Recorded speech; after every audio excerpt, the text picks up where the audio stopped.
Good morning student. आज class 7 में हम जो है MS एक्सेल के विषय में पढ़ेंगे। पिछली बार में जो है MS एक्सेल के विषय में बताया गया था। MS एक्सेल जैसा कि आप जानते हैं कि MS ऑफिस का एक भाग है और यह एक सेपरेट सॉफ्टवेयर है। इसमें जो है हम वर्कशीट क्रिएट कर सकते हैं, बना सकते हैं। जब MS एक्सेल प्रोग्राम ओपन करते हैं तो हमें एक वर्कबुक मिलता है। एक वर्कबुक में 16 वर्कशीट होते हैं।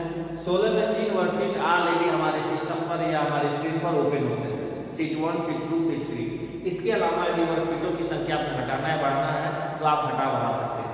ठीक, जो हमें वर्कशीट मिलता है वह 3 भागों में डिवाइड होता है, रो, कॉलम और सेल। रो का पोजीशन आप देखेंगे क्षैतिज होता है, कॉलम का पोजीशन ऊर्ध्वाधर होता है और जो ये छोटे छोटे बॉक्स होते हैं इसको हम सेल करते हैं और इन्हीं सेल को कवर किए हुए हमारा कर्सर होता है। आपको बता दिया गया था कि MS एक्सेल प्रोग्राम क्या है, उसके कौन कौन से कंपोनेंट्स होते हैं, घटक होते हैं जब ओपन होता है और उसमें हम टेक्स्ट कैसे एंटर करते हैं, किसी भी टेक्स्ट को डिलीट कैसे करते हैं इत्यादि बहुत सारी चीजें आपको बताई गई। और आज आपको बताया जाएगा कि यदि आपको जो है कोई भी टेस्ट यदि आप इसमें इंटर लिखे हुए हैं, वर्कशीट में लिखे हुए हैं, किसी रो में, किसी कॉलम में या किसी सेल में, यदि उसको सेलेक्ट करना है या उसको फॉर्मेट करना है तो आप माउस के द्वारा उसको सेलेक्ट कर सकते हैं। जैसे आप MS वर्ड में या पावर पॉइंट में सेलेक्ट करते हैं उसी तरह से माउस में MS एक्सेल में भी माउस के थ्रू आप सेलेक्ट कर सकते हैं।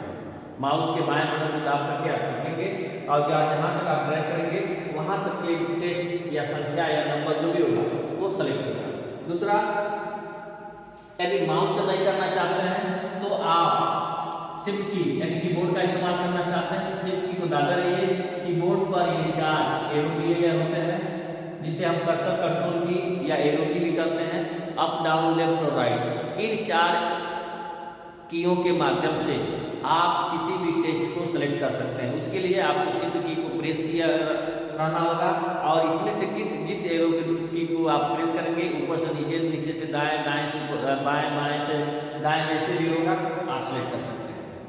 तो सेलेक्ट करने का प्रोसेस वही है जो आप MS वर्ड में चाहे पावर पॉइंट में करते हैं, उसी तरह से आप एक्सेल में भी कर सकते हैं, माउस के द्वारा कर सकते हैं या कीबोर्ड के द्वारा कर सकते हैं।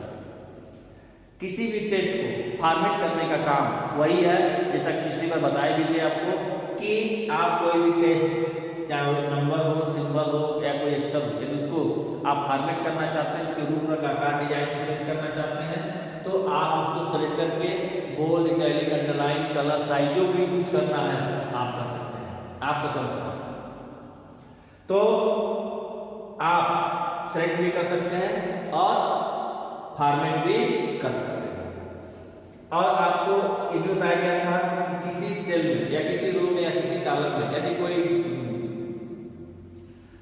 आप टेक्स्ट लिखे हुए हैं और यदि वह उसमें कहीं कुछ गलती हो जाता है, कहीं स्पेलिंग मिस्टेक हो जाता है या शब्द गलत हो जाता है तो आप उसको मिटा भी सकते हैं। आप उस सेल में या रो में या कॉलम में कर्सर ले जाइए और ले जा करके बैक स्पेस की से चाहे डिलीट के द्वारा चाहे सेलेक्ट करके आप डिलीट या बैक स्पेस के माध्यम से आप उसको डिलीट कर सकते हैं।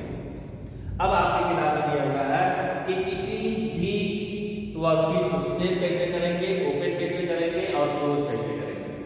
यही तो आप इन चीजों को पिछले लेसन में पढ़ भी चुके हैं, आप उसका जो है मतलब उपयोग भी कर चुके हैं, कंप्यूटर भी उपयोग कर चुके हैं, लेकिन फिर भी आपको एक बात थोड़ा सा रिपीट करा दिया जा रहा है।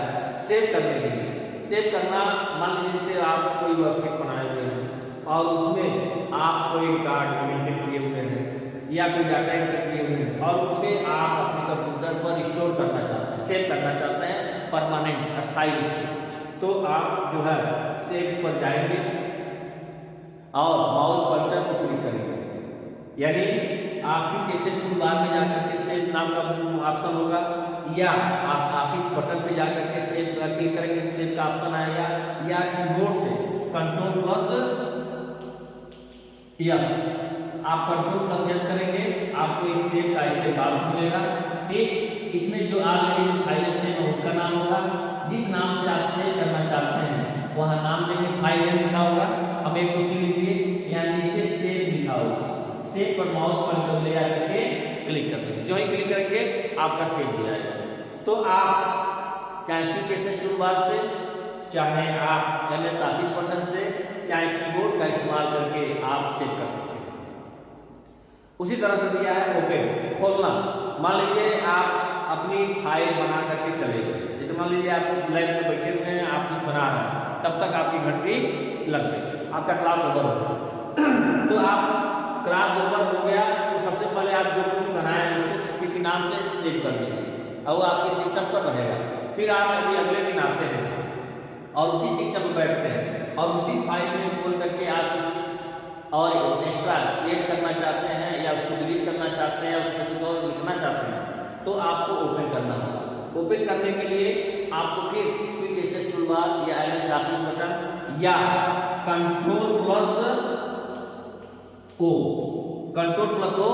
पर क्लिक करेंगे, कीबोर्ड का इस्तेमाल करके कंट्रोल+O दबाएंगे, या आप क्विक एक्सेस टूलबार में ओपन ऑप्शन पर क्लिक करेंगे या MS ऑफिस बटन में ओपन ऑप्शन पर क्लिक करेंगे।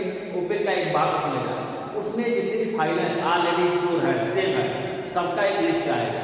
अब आप जिस नाम से फाइल सेव किए हुए हैं उस नाम पर माउस पॉइंटर को ले जाएंगे और ले जाकर के 2 बार क्लिक कर देंगे, डबल क्लिक कर देंगे या एक बार क्लिक करेंगे, वो सेलेक्ट हो जाएगा। नीचे ओपन दिया गया होगा, ऑप्शन होगा, आप उसको माउस पॉइंटर ले जाकर क्लिक करेंगे, खुल जाएगा। तो इन माध्यमों से आप यदि आपके सिस्टम पर आपके द्वारा कोई फाइल स्टोर है, सेव है, उसे भी खोल सकते हैं, या किसी दूसरे का फाइल यदि आपके सिस्टम पर सेव है उसमें आप खोल करके कुछ करना चाहते हैं, देखना चाहते हैं, वो भी काम आप कर सकते हैं।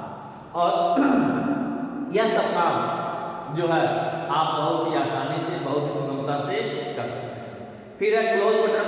क्लोज बटन जो है आप देखेंगे जो विंडो आपको प्राप्त होता है उसमें टाइटल बार में मिनिमाइज, मैक्सिमाइज और क्लोज का बटन दिया गया होता है, जो क्रॉस के जैसे सिंबल के रूप में होता है। आप वहाँ माउस पर ले जाइए और ले जाकर के क्लिक कर दीजिए। जो ही आप क्लिक करेंगे आप देखेंगे कि जो वर्कशीट आप खोले हुए थे वह वर्कशीट आपका क्लोज हो जाएगा, बंद हो जाएगा। और बंद होने के पहले एक चीज और ध्यान में देंगे कि यदि आप इसको सेव नहीं किए हैं, स्टोर नहीं किए हैं, और तो वो जब आप उसको क्लोज करेंगे तो वो पूछता है do you want to save, yes या नो। यदि आप उसको सेव करना चाहते हैं तो यस पर क्लिक करेंगे, जब यस पर क्लिक करेंगे तो फिर सेव का बॉक्स आ जाएगा। यदि आप उसको सेव नहीं करना चाहते, स्टोर नहीं करना चाहते हैं, तो नो पर क्लिक कर देंगे। आपका जो है वह विंडो स्क्रीन जो आप खोले हुए हैं जिसमें आप काम कर रहे हैं करेंट वाला, वो आपका क्लोज हो जाएगा, बंद हो जाएगा।